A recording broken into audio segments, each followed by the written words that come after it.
하나님께서 저희들에게 행하셨던 놀라운 구원 얻는 믿음의 표적은 무엇입니까?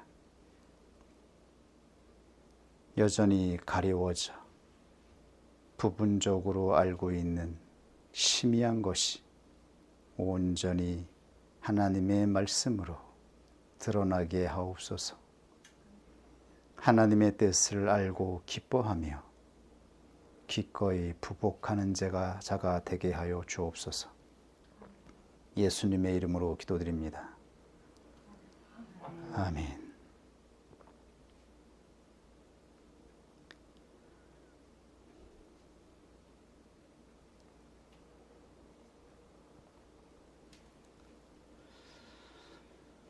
오늘 말씀 강론의 주제는 하나님께서 이스라엘 백성들을 애굽에서 출애굽시키기 위해서 행하셨던 마지막 표적의 실상이 무엇인가 하는 것입니다. 이스라엘 백성들은 어떠한 표적으로 말미암아 영적인 출애굽을 하게 된 것인가요? 이 마지막 표적은 하나님께서 모세를 부르셔서 애굽 땅에 보내실 때에 주셨던 마지막 표적과 동일한 것입니다. 하나님은 모세에게 세 가지 표적을 보여주셨습니다. 하나는 뱀의 꼬리를 잡을 수 있는 믿음을 허락하여 주신 것입니다. 세상의 권세를 다스리는 권세가 하나님께 있음을 나타내 주었습니다. 그리고 손에 문둥병이 드는 표적을 나타내 주셨습니다. 하나님은 하나님의 권위로 오만과 교만에 빠져 있는 사람들을 친히 다스릴 것입니다. 세 번째는 나일강의 하수가 피가 되게 하는 표적을 나타내 주었습니다. 나일강은 애굽의 번영의 근원이 되는 것입니다. 이 세상의 모든 경제와 번영, 우리가 살아가는 물질과 경제는 하나님께서 다스리시는 것입니다. 이 모든 것을 보여주었음에도 불구하고 모세에게 구원 얻는 믿음이 나오지가 않습니다. 모세 안에 구원 얻는 믿음이 발생하지 않습니다. 이 놀라운 표적을 행하여 주었음에도 불구하고 모세 안에 구원 얻는 믿음으로 나아갈 수 있는 역사가 이루어지지 않습니다. 이것이 바로 타락한 인간의 실존을 보여주고 있습니다. 결국 모세가 애굽으로 간 것은 하나님의 강권적인 의지로 말미암아입니다. 하나님께서 모세를 움직인 것은 하나님의 강권적인 의지로 모세의 의지를 붙잡아 명령하여 움직인 것입니다. 사람은 모두 이렇게 하나님의 강권적인 의지로 말미암아 드디어 하나님의 말씀을 따라 영적인 출애굽을 하게 되었습니다. 우리 중에 누가 자신의 의지로 구원의 길을 걸어간 자가 있습니까? 하나님의 은혜로 말미암아 그토록 많은 표적을 보았음에도 불구하고 표적은 한순간에 지나가는 기억이 될 뿐 구원의 길로 걸어갈 수 있도록 우리 안에 남아있는 믿음이 나타나지 않았습니다. 우리 안에는 구원 얻는 믿음이 남아있지 않았던 것입니다. 한 번 불신으로 오염된 우리 마음의 근원에는 더 이상 구원 얻는 믿음을 찾아볼 수 없었던 것입니다.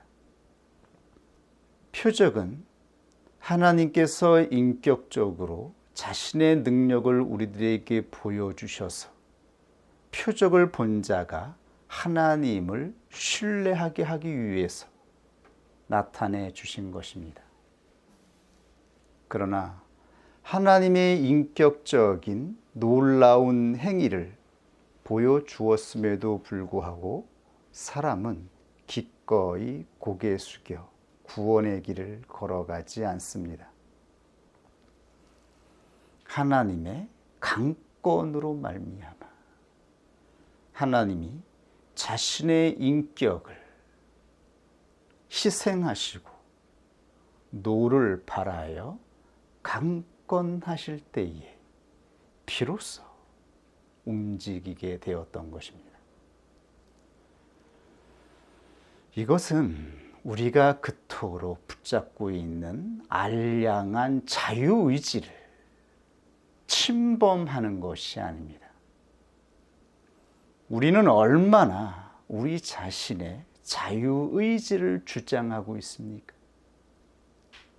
우리는 얼마나 하나님의 인격을 곡해하여 하나님이 선한 것으로 좋은 것으로 역사하여 주시면 구원의 길을 걸어갈 수 있다라고 자신만만해하고 있습니까? 우리가 언제 하나님의 선한 인격으로 보여주신 것으로 구원의 길을 걸어갔습니까? 결국 마지막 하나님의 표적, 하나님께서 자신의 인격을 희생하셔서 어쩔 수 없이 강권적으로 노를 발할 때에 사람은 움직였던 것입니다. 모세도 그렇게 하나님의 강권적인 의지로 애굽으로 향하여 나아갔던 것입니다. 그렇다면 애굽의 바로 왕은 누구입니까? 애굽의 바로 왕은 순순히 이스라엘 백성들을 놓아주겠습니까? 애굽의 바로 왕은 불신으로 더럽혀져 있는 영혼들을 지배하는 왕을 상징하고 있습니다. 이 세상의 권세는 불신으로 하나님을 기뻐하지 않는 사람들을 사로잡고 다스리는 자입니다. 세상은 하나님을 기뻐하지 않는 자들을 의미하고 있습니다. 세상의 왕은 하나님을 기뻐하지 않고 자기의 뜻대로 살아가는 자들, 이러한 영혼들을 지배하는 자입니다. 하나님은 그에게 모세를 보내셔서 표적을 행하게 하셨습니다.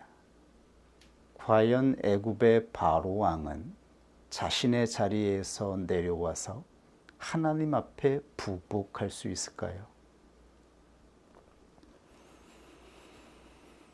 그 어떠한 외적인 능력으로도 모세가 부복하지 않았습니다. 애굽의 바로 왕에게도 하나님의 전능한 외적인 능력이 행해질 것입니다. 그 능력을 보고 애굽의 바로 왕은 순순히 하나님 앞에 부복하게 될까요? 하나님은 모세를 통해서 이 세상 모든 만물에 진정한 왕이 있음을 나타내었습니다. 이 세상 만물을 다스리는 진정한 왕은 애굽의 바로가 아니라 하나님이심을 나타내었습니다. 하나님은 모세를 통하여 9가지 표적을 행하여 주셨습니다. 그러나 바로는 굽히지 않았습니다. 그 전능한 놀라운 하나님의 권세를 보았음에도 바로는 자신의 교만한 의지를 꺾지 않았습니다. 결국 애굽의 바로 왕에게 하나님께서 마지막 표적을 행하실 때에 비로소 애굽의 바로 왕은 굴복하게 됩니다. 이 마지막 표적은 바로 목숨을 치는 것입니다. 사람이 붙잡고 있는,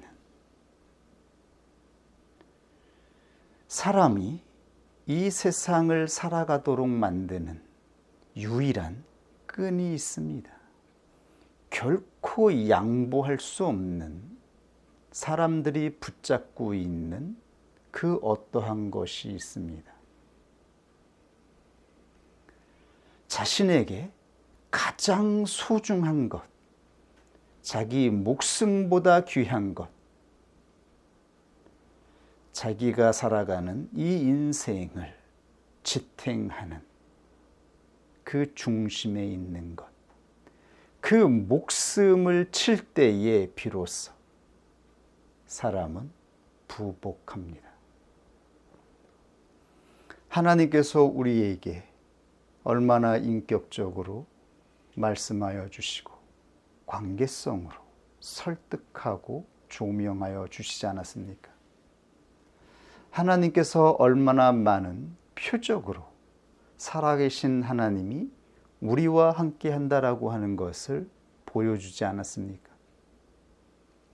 그때에 우리들이 스스로 부복하여 자신의 자아를 부인하였습니까?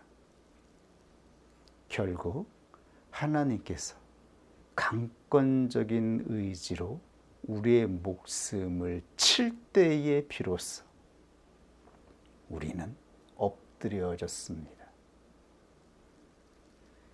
우리의 목숨을 칠 때에 비로소 사람은 부복하였습니다.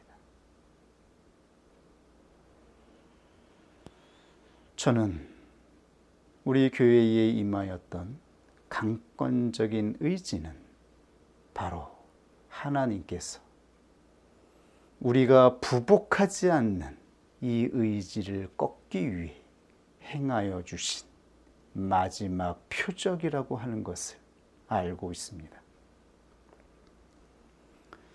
하나님께서 하나님의 강권으로 우리의 목숨을 붙잡고 칠 때에 비로소 우리는 부복한 것입니다. 그러므로 하나님의 강권적인 의지는 사람들이 생각하는 것처럼 강압적이거나 비인격적이거나 우리가 생각하는 것처럼 어그러져서 잘못 생각하고 있는 것처럼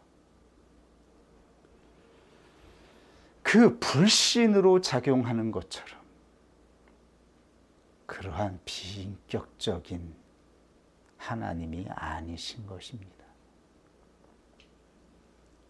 하나님의 사랑으로 희생하셔서 하나님이 자신의 인격을 희생한 것입니다. 이것을 우리가 깨닫게 될 때에 우리는 하나님이 이 땅에 행하여 주시고 우리에게 행하여 주신 구원 얻는 믿음으로 인도하여 주신 마지막 표적의 실상을 알게 될 것이라고 그렇게 생각합니다. 모세에게 보여주신 마지막 지팡이의 표적. 너는 이 지팡이를 가지고 이적을 행하라. 강권하셨습니다.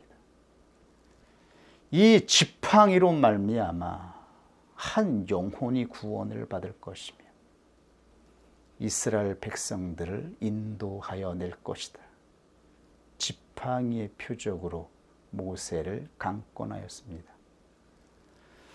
그리고 애굽의 바로 왕에게 행하신 마지막 표적, 10번째 마지막 표적은 유월절 어린 양의 표적이었습니다.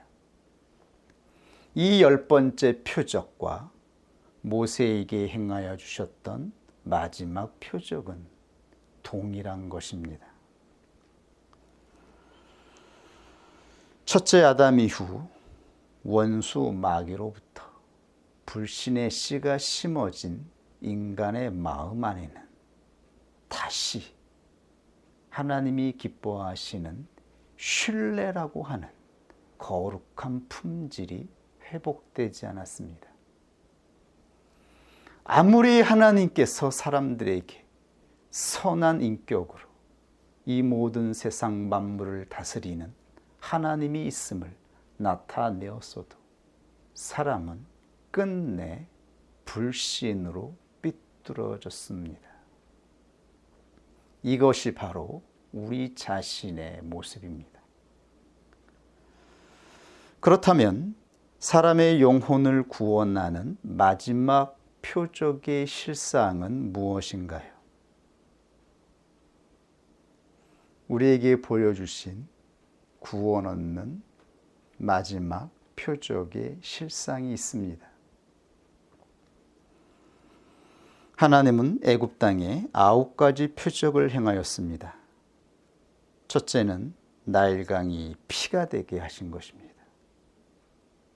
악취가 나고 썩은 내가 나서 나일강은 더 이상 애굽의 번영을 가져다주는 근원이 될 수가 없었습니다. 두 번째는 개구리가 온 땅에 올라온 것입니다. 애굽 사람들이 풍요의 신으로 섬기고 있던 개구리가 이 땅에 도시를 더럽혔습니다. 세 번째는 티끌이 이가 되게 하시고, 네 번째는 파리떼가 가득하게 하시고, 다섯 번째는 생축에 악질이 임하게 하시고, 여섯 번째는 애굽 사람에게 독정이 임하게 하였으며, 일곱 번째는 우박과 불덩이가 섞여 내려 모든 애굽의 농작물들을 상하게 만들었습니다. 그럼에도 애굽 사람들은 교만해졌습니다. 여전히 남아있는 식량으로 살 수 있을 것이라고 교만하였을 때, 여덟 번째, 메뚜기를 통하여 그 남아있는 모든 식량들을 싹 쓸어버렸습니다. 아홉 번째는 세상을 암흑으로 만드는 표적을 행하였습니다. 이 9가지 표적이 행해졌을 때에 애굽의 사람들은 낮아졌고 겸손해졌습니다. 그러나 잠시뿐이었습니다. 잠시 그들은 낮아졌다가, 잠시 겸손해졌다가 다시 고개를 쳐들고 하나님께 반감합니다. 하나님께서 우리에게 세상의 모든 수단들로 표적을 행하여 주실 때 우리는 잠시 고개를 숙입니다. 잠시 낮아지죠. 그리고 조금 지나면 다시 우리 안에 있는 불신과 하나님에 대한 반감으로 고개를 다시 듭니다. 이것이 하나님의 표적을 나타냈을 때에 나타난 애굽 사람들의 모습이었습니다. 우리의 모습은 다른 모습인가요? 우리는 이들과 다른 상태인가요? 하나님께서 우리에게 보여주신 실존이 무엇인가요? 다시 고개를 쳐드는 것이죠.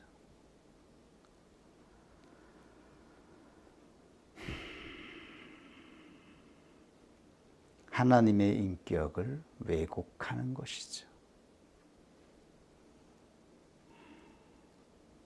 하나님께서 교회를 통하여 나타내 주신 이 모든 표적에도 불구하고 다시 우리 마음 안에 있는 불신으로 고개를 쳐들고 있는 것입니다.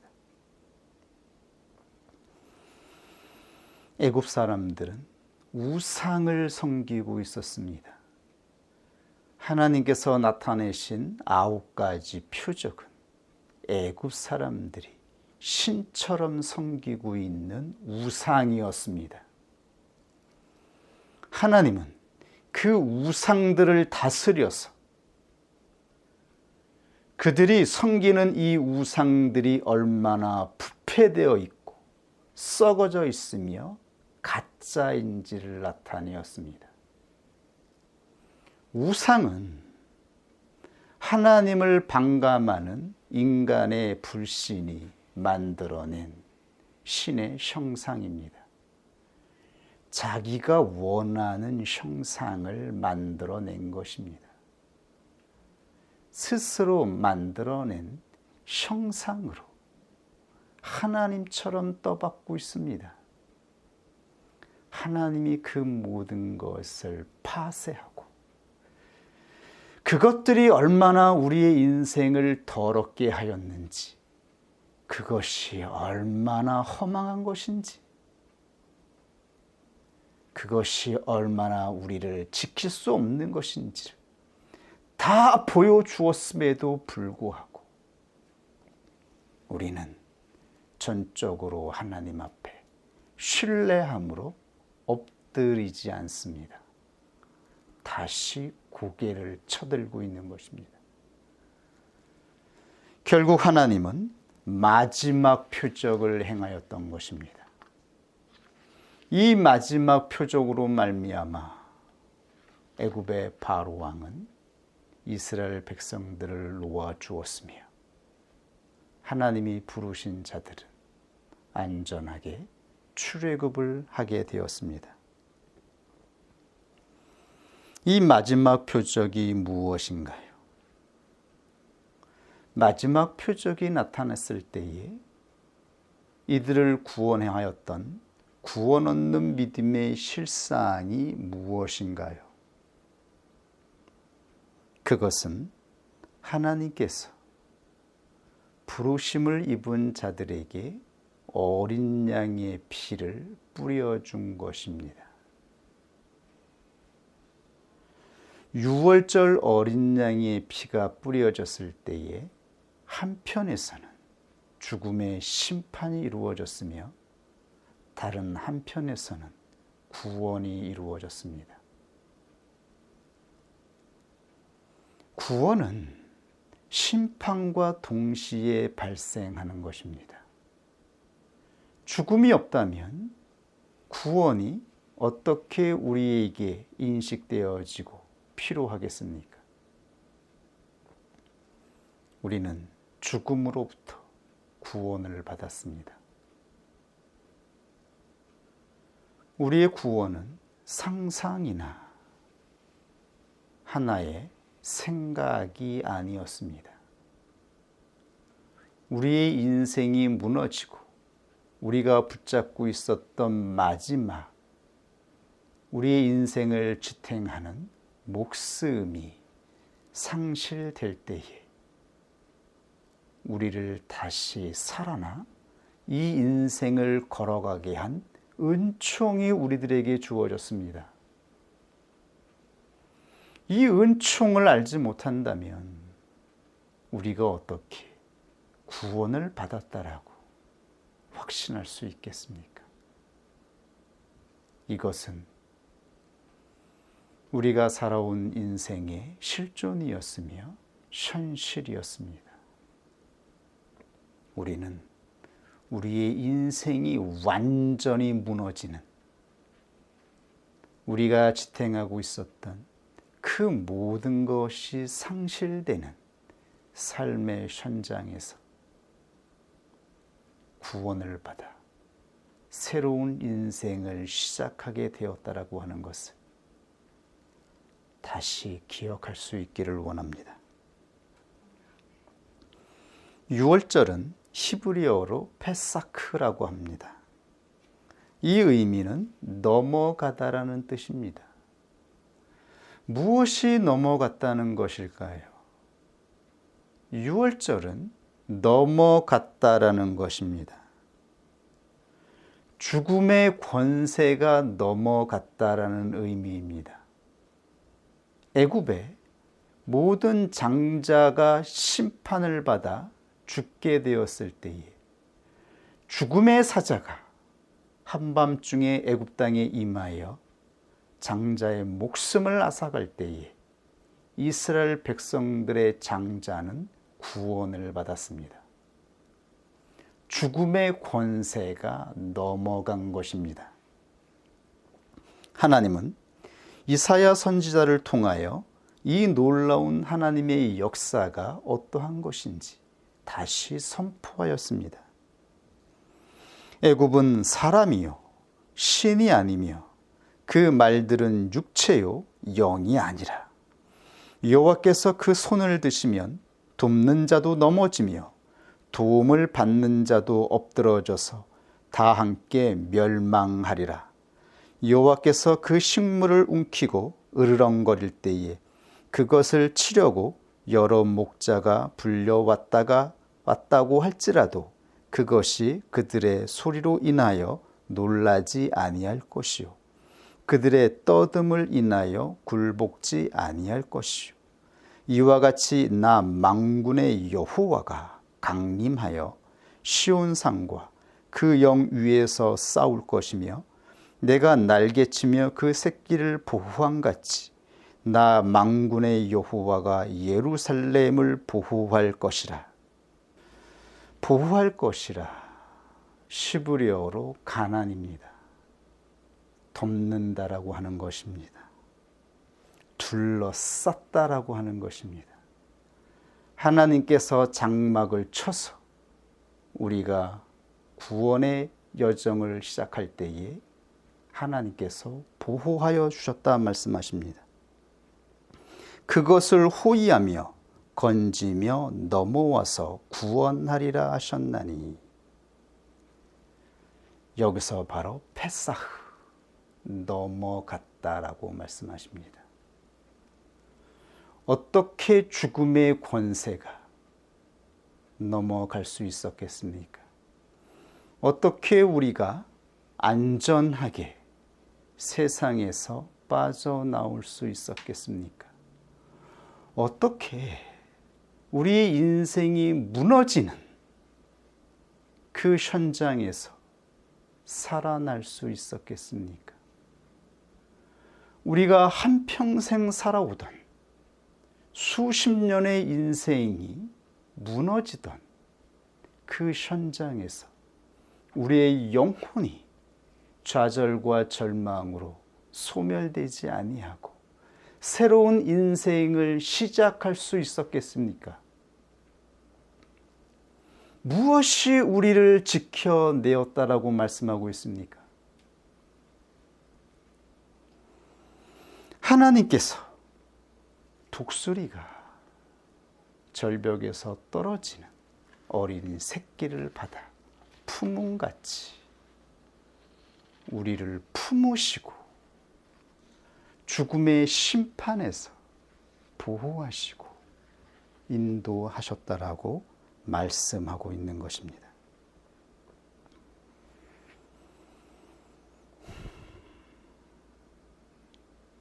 이날은 하나님께서 자신의 독생자 예수 그리스도의 피로 믿음의 사람들을 구원하신 위대한 날을 예표하고 있습니다. 예수 그리스도의 피가 우리들에게 뿌려지지 않았다면 하나님께서 우리가 속해 있던 그 애굽의 인생이 파괴될 때에 우리도 함께 무너져 파괴되었을 것입니다. 이 사건은 우리 인생에서 실제이며 현실이었습니다. 우리가 걸어가는 구원 여정은 현실입니다. 우리는 구원의 여정을 살아가고 있습니다. 유월절은 어린 양의 피로 죽음의 심판으로부터 믿음의 사람들을 넘어가게 하신 마지막 표적을 기념하는 날입니다.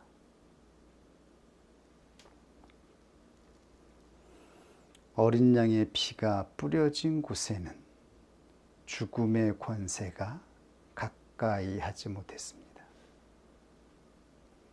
그러면 어린 양의 피가 뿌려진 곳은 어디였을까요? 우리는 어린 양의 피가 어디에 뿌려졌다고 생각하고 있을까요? 기독교 영화를 보면 종종 역사적인 고증이 잘 되어 있지 않다라는 것을 봅니다. 영화 속에서 어린 양의 피가 문짝에 발라지는 것을 종종 볼 수 있습니다. 그런데 어린 양의 피는 문짝에 뿌려지지 않았습니다. 문짝에 뿌려진 것이 아닙니다.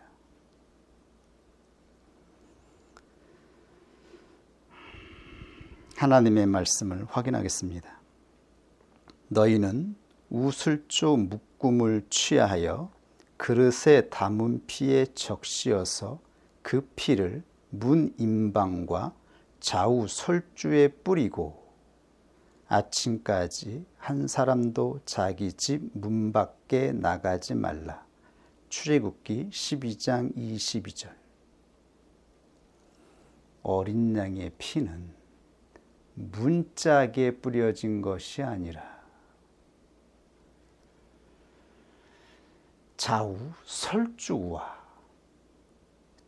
설주는 문을 지탱하는 양쪽 기둥입니다. 그리고 상임방, 기둥과 기둥을 연결하는 임방에 뿌려진 것입니다.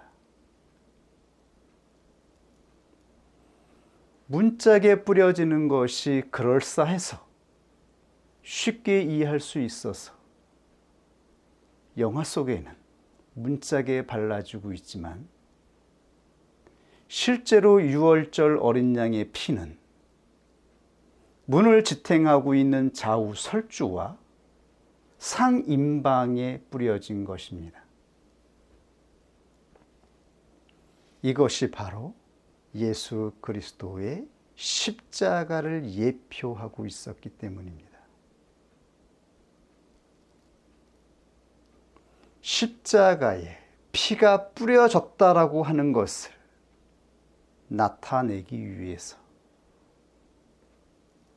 유월절은 이렇게 하나님의 명령으로 지켜졌던 것입니다. 문짝은 예수 그리스도의 얼굴을 상징합니다. 영혼의 통로입니다. 그리고 문틀은 그 인격을 특징하는 기둥과 같습니다. 예수 그리스도의 인격은 십자가에 뿌려진 피로 선명하게 그 형상이 그려지고 있는 것입니다. 모든 사람들이 십자가에 뿌려진 피를 볼 때마다 예수 그리스도의 인격을 선명하게 볼 수 있게 하기 위해서 하나님께서 유월절을 제정하여 명령하셨던 것입니다. 문틀에 피가 뿌려졌습니다. 이 피로 말미암아 한 사람이 구원을 얻을 수 있었습니다. 십자가에 뿌려진 피를 바라보는 자, 그 문 안에 들어가 안전하게 거하여 있는 자, 그들이 죽음의 권세로부터 구원을 받았던 것입니다. 죽음의 권세는 오직 이 피가 뿌려진 십자가를 볼 때 넘어갔습니다. 이것이 구약에 나타난 페사흐의 실상입니다. 예수 그리스도의 십자가에서 죽음의 권세가 넘어간 것입니다. 이 마지막 표적은 하나님의 전적인 의지로 강권적으로 행해졌습니다. 우리가 영적인 출애굽할 때에 이 마지막 표적이 우리들에게 행해졌습니다. 그때 우리들은 예수 그리스도의 십자가의 피가 무엇을 의미하는지 제대로 아는 상태가 아니었습니다. 예수 그리스도의 피가 뿌려진 것이 무엇을 의미하는지, 이것이 어떠한 믿음인지 알고서 영적인 출애굽을 하셨습니까? 우리는 광야를 통하여 하나님의 성령으로 말미암아 강권적인 의지가 우리의 목숨을 칠 때에 비로소 하나님의 강권적인 의지가 나타내었던 그 희생이 무엇인지, 그리고 그 강권적인 의지 앞에 살아날 수 있었던, 결코 살 수 없을 것이라고, 가망이 없다라고 생각했던 우리들이 다시 살아날 수 있었던 그 은혜가 무엇인지를 조금씩 깨닫게 되어진 것입니다. 광야는 하나님께서 행하셨던 10번째 표적이 적용되는 여정인 것입니다.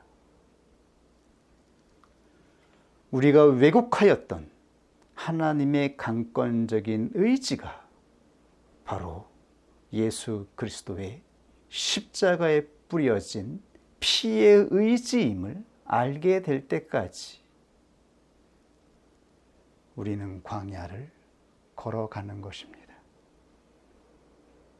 이 뜻을 비로소 온전히 알게 되어 기꺼이, 억지로가 아니라, 어쩔 수 없이가 아니라 기꺼이 하나님을 신뢰하여 엎드리는 자가 되어질 때에 우리는 광야를 통과하게 되는 것입니다. 그리고 가나안에서 성취되는 성소를 보게 되는 것입니다. 이것이 하나님이 우리에게 보여주신 진실인 것입니다. 예수 그리스도가 유월절 어린 양으로 이 땅에 오셨습니다. 세례 요한은 보라, 세상 죄를 지고 가는 하나님의 어린 양이로다. 우리에게 이 모습이 보입니까? 언제 이 모습을 우리가 붙잡고 구원을 받았습니까? 그저 하나님의 강권적인 의지로 하나님께서 모세에게 명령하신 그 명령으로 말미암아 어쩔 수 없이 애굽을 심판하는 그 인생이 무너지는 현실 속에서 우리는 허겁지겁 길을 떠난 자들입니다. 그렇게 우리는 구원의 여정을 걸어가고 있었던 자들입니다.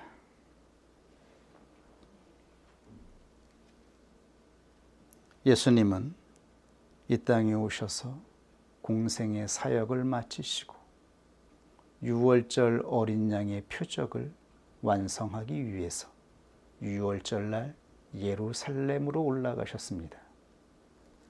그리고 6시에 빌라도의 재판정에서 재판을 받았습니다. 6시는 태양력으로 정오 12시입니다. 6시는 에덴 동산에서 아담이 죄를 짓고 동산에 숨었을 때에 하나님께서 산책하시러 나온 그 시간입니다. 그리고 죄를 지은 아담을 심판하신 시간입니다. 첫째 아담이 심판을 받아서 이 땅은 피의 저주를 받게 되었습니다. 사람의 존재에 피의 저주가 발생한 것입니다. 더 이상 우리의 피는 깨끗하지 않습니다. 우리의 피는 악취가 나며 불신으로 부패되어 있으며 하나님을 신앙하지 않는 상태가 되었습니다.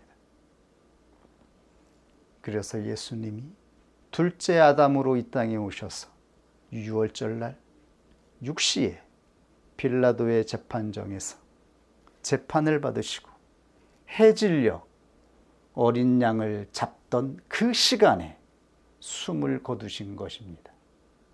그리고 유월절이 시작되었던 것입니다. 어린 양의 죽음으로 유월절은 시작되어지고 이스라엘 백성들은 그 피의 장막 안에서 출애굽하여 길을 떠났던 것입니다. 이것으로 예수 그리스도의 사역이 마무리되었을까요? 만약에 이것으로 예수 그리스도의 사역이 마무리되었다면 우리는 죄사함을 받았겠지만 죽음의 권세로부터 구원을 받았겠지만 광야를 걸어 가나안에 도착할 수 있는 확증을 얻을 수 없었을 것입니다. 예수님은 죽으시고 부활하셔서 승천하시기 전에 제자들에게 나타났습니다. 그리고 그들에게 선물을 주셨습니다. 이 말씀을 하시고 저희를 향하여 숨을 내쉬며 가라사대 성령을 받으라. 요한복음 20장 22절. 하나님께서 약속하여 주신 새 마음과 새 영을 선물로 주신 것입니다.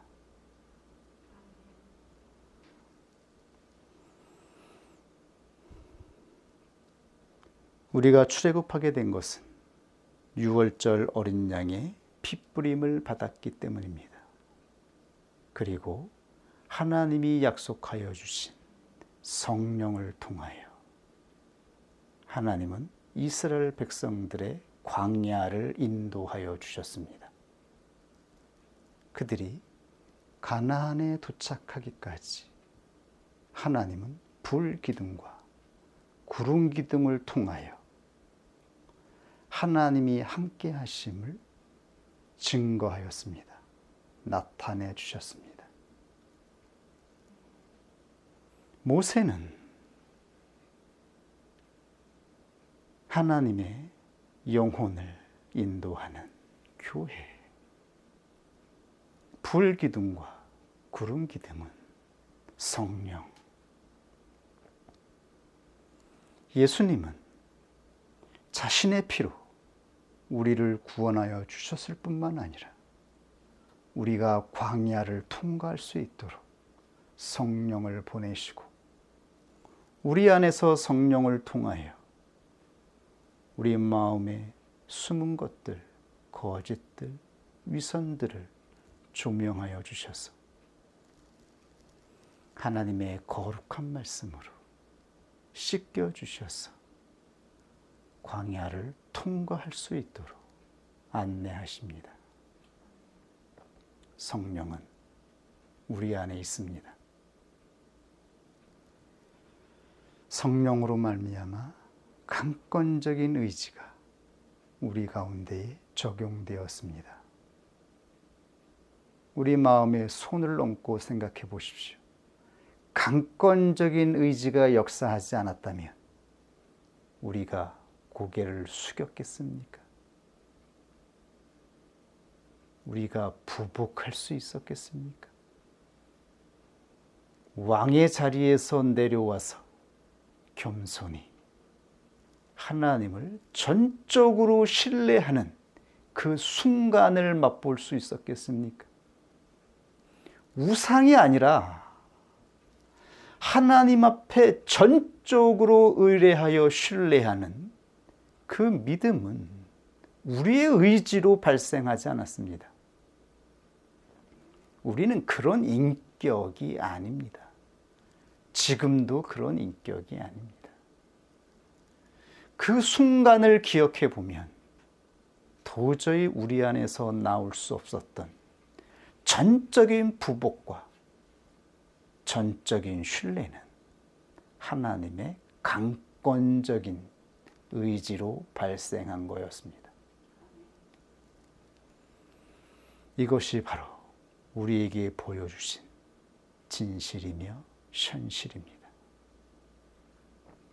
우리는 이렇게 하나님의 말씀을 따라 구원 여정을 걸어갈 수 있는 은혜를 받은 자들입니다. 하나님은 예수 그리스도를 장대에 매달았습니다. 그리고 죽어야 마땅한 교만과 오만으로 죽어야 마땅한 자들에게 장대에 달린 노뱀을 바라보면 살 것이라 말씀하셨습니다.